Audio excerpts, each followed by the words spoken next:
అలసిన వానికి ఊరడించు మాటలు. సహోదరుడు భక్తి సింగ్ గారి పరిచర్య నుండి సేకరించిన అనుదిన ధ్యానములు. మే 14.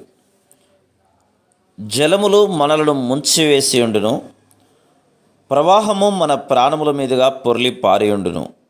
124 కీర్తన 4-5 వచనములు. దావీదుకు వచ్చిన శ్రమలు వరదల వంటివి. ప్రజలు ఎదుర్కొనుటకు సిద్ధముగా లేనప్పుడే వరదలు వచ్చుండును. చాలా సంవత్సరముల వరకు ఏ వరద రాకపోవచ్చును. తర్వాత ఒక్క సంవత్సరములోనే అకస్మాత్తుగా వరద వచ్చి ప్రాణములకు, పశువులకు, పంటలకు నష్టము కలిగించును. మన జీవితంలో కూడా కొన్ని సందర్భంలో శత్రువు వరద వలె మనము ఊహించని విధంగా, ఊహించని సమయంలో వచ్చును. సాతాను స్నేహితుల ద్వారా, బంధువుల ద్వారా మనకు వ్యతిరేకముగా పనిచేయును. ఎవరినైతే మనం ప్రేమించుదుమో, గౌరవించుదుమో, ఎవరి ద్వారా ఆకర్షితులమవుదుమో వారే మనకు విరోధంగా లేచుదురు. ఇటువంటి పరిస్థితులు సంభవించునని ముందే హెచ్చరిక తీసుకొనట మంచిది. అటువంటి పరిస్థితుల్లో మనకు ప్రభు విజయమునిచ్చేదనను వాగ్దానం చేసెను. మనుషులు మన మీదకి లేచినప్పుడు యెహోవా మనకు తోడై ఉండని ఎడల. 124 కీర్తన 1 వచనం. యెహోవా మనకు తోడై ఉన్నాడు అను మాటలు గమనించుడి. వేరే విధంగా మనం సహాయం పొందుటకు ఎంత ప్రయత్నించినను అవన్నీ విఫలమగుటను కనుగొందుము. చిట్ట చివరికి ప్రభు ఒక్కడే మన సహాయమునకు వచ్చును. పౌలు 2 తిమోతి 4:16 వచనములో ఈ విధంగా చెప్పుచున్నాడు: ఎవడునూ నా పక్షముగా నిలవలేదు, అందరూ నన్ను విడిచిపోయిరి.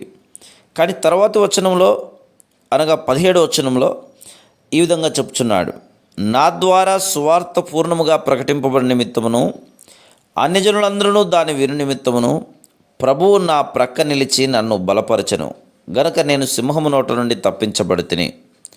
ఆ విధంగా అతడు తన శత్రువుల మధ్యలో సువార్త ప్రకటించగలిగాను. ఎవరునూ తనతో లేకపోయినప్పటికీ పౌలు ధైర్యముగా బోధించుటను చూచి శత్రువు ఓడిపోయాను. అందువలనే దేవుడు స్నేహితులు, బంధువులు, ఇతరుల యొద్ద నుండి ఏ సహాయము లేక విడిచిపెట్టబడి ఒంటరిగా ఉన్నట్టుకు అనుమతించును. మన ద్వారా ఆయన నామం మహింపరచబడినట్లు అటువంటి పరిస్థితులలో దేవుడు మనకు సహాయం చేయను. అదే ఉద్దేశముతో దావీదు 8 సంవత్సరములు సౌలు ద్వారా కఠినమైన శ్రమల ద్వారా వెళ్ళెను. అంతమున దావీదు 18వ కీర్తన 17వ వచనములో ఈ విధంగా చెప్తున్నాడు: బలవంతులకు పగవారు నన్ను ద్వేషించువారు నాకంటే బలిష్ఠులై ఉండగా వారి వశము నుండి ఆయన నన్ను రక్షించెను. ఒక్క స్నేహితుడు కూడా అతనికి సాయం చేయుటకు రాలేదు. సౌలు ముమ్మారు దావీదును చంపుటకు ప్రయత్నించెను. తన స్వంత ప్రజలు అతనికి ఎట్టి భద్రతను ఇయ్యలేకపోయిరి. దేవుని ఇంటిలో కూడా అతనికి ఆశ్రయం దొరకలేదు. అతని ఎరుగని వారు అతనికి భయపడిరి. చివరికి అతడు అదుల్లాము గుహలో దాక్కుకొనెను. ఆ స్థలములోనే దేవుడు అతనికి మిక్కిలి సమీపమయ్యను, మిక్కిలి ప్రశస్తమయ్యను. అతడు ఆ గుహలో చాలా దినములుండెను. ఆహారము, సంరక్షణ, ఆశ్రయము, ప్రతిదాని కొరకు అతడు ప్రార్థించి దేవునిపై ఆధారపడవలసి వచ్చెను. అతని దగ్గరకు వచ్చిన 400 మంది కూడా కష్టములలోనూ అప్పులలోనూ ఉన్నవారే. 1 సమూయేలు 22వ అధ్యాయం 1-2 వచనాలు. అతని కష్టములన్నింటిలోనూ, ఆపదలన్నింటిలోనూ తనను ఆదుకొనుటకు ఒక్కడైనను లేడు. అయినప్పటికీ ప్రభువు అతనికి సహాయపడాను. ఆ విధంగా మన కష్టములలో, శ్రమలలో, పరీక్షలలో మనం ప్రభువుకు ఎక్కువ సమీపంగా వచ్చదము. మనకు సహాయం చేయువారు ఎవరునూ లేనప్పుడు మన శ్రమలన్నిటిలో ఆయన నమ్మకత్వమును రుజువుపరచగలము.